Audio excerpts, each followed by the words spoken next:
ప్రకాశం జిల్లా పుల్లల చెరువులో గత 5 ఏళ్లు నాడు నేడు పథకం అంటూ ఊకదంపుడు ప్రచారం చేసుకున్న వైసీపీ పాలకులు విద్యార్థుల వసతి సమస్యలను గాలికి వదిలేశారు. చాలిచాలని గదులు, కంపు కొడుతున్న మరుగుదొడ్లు, నీరు రాని కొలాయిలు, పగిలిపోయిన బండలు, కుంగిన నేలలు, విద్యార్థులు అనేక సమస్యల మధ్య చదువు సాగిస్తున్నారు.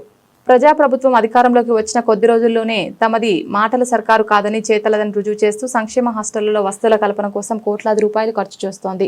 ప్రస్తుతం పుల్లల చెరువు బాలికల వసతి గృహాల రూపురేఖలకు మార్చడం ప్రారంభించింది. శరవేగంగా పనులు జరుగుతున్నాయి. దీంతో విద్యార్థుల కష్టాలకు చెక్ పడి హాస్టళ్లకు కొత్త లుక్ వస్తోంది. కొన్ని నెలల క్రితం టీడీపీ నియోజకవర్గ ఇన్ఛార్జ్ గూడూరు ఎరిక్షన్ బాబు అన్ని మండలాల్లో వసతి గృహాల పరిస్థితి తెలుసుకున్నారు.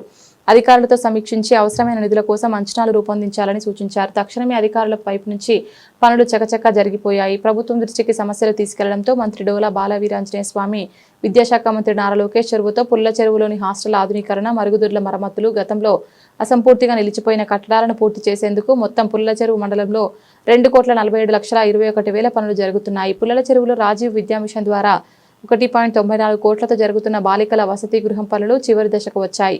అసంపూర్తి పనులు పూర్తి చేసేందుకు మళ్లీ ఇప్పుడు 40 లక్షలతో పనులు వేగంగా జరుగుతున్నాయి. పుల్లల చెరువు బీసీ బాలుర వసతి గృహానికి 13 లక్షలతో మంజూరైన మరమ్మతు పనులు పూర్తయ్యాయి.